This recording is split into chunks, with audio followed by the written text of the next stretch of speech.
Hello everybody, my name is Daniel Brown. I was head boy of Nagle College in 1996. Elizabeth Zanich was the head girl and Brother Bryant was the principal.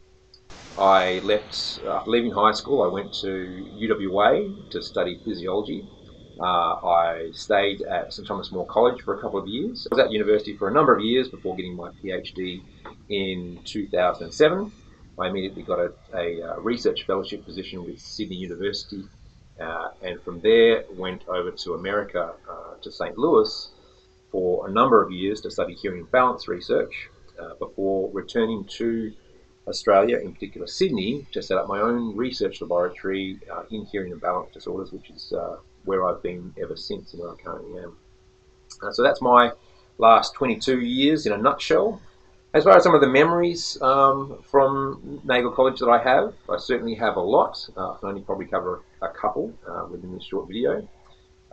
First of all, playing the role of Danny Zuko in the 1995 production of Grease was a memory that I will both cherish but will haunt me for the rest of my days. The next year I played the role of Dandy Dan in Bugsy Malone, which was equally as fun and interesting to do. Other memories I have are things like, one of the more interesting memories I had was a chemistry class with Mr. Kenny, where he decided to teach us all about butane gas and how it was heavier than or denser than air. That involved Mr. Kenny being at the front of the classroom with a big glass bowl of water and a cylinder which he proceeded to fill with butane gas.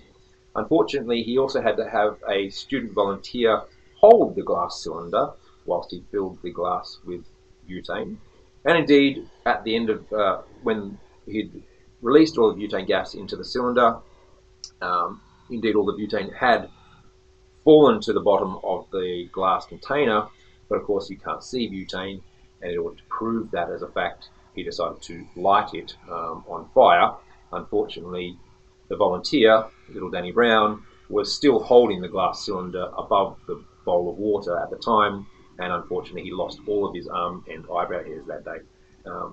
But clearly that's had a pretty significant impact on me in terms of choosing to go into a career of science. So Mr. Kenny, if you're there, I don't hold that against you, and indeed I thank you. Other really more poignant memories of high school.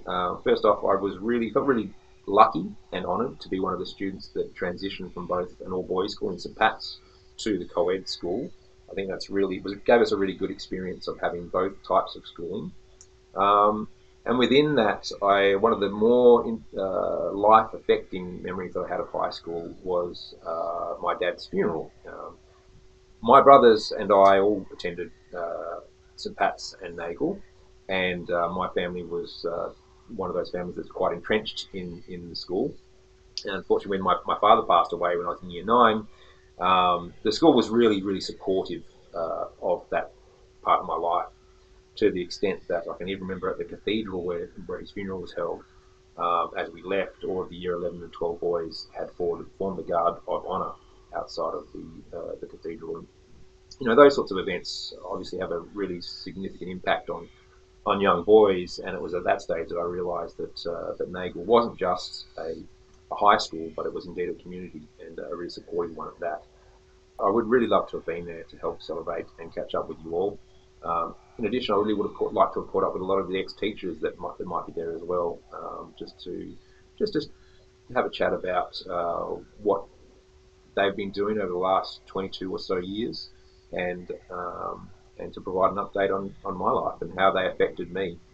So I really wanted to say, the last thing I wanted to say was thank you very much to Nagle. I really feel that you gave me a great education, and I really hope that you enjoy this 25-year celebration week, and all the best to you there tonight. Thank you very much. Bye.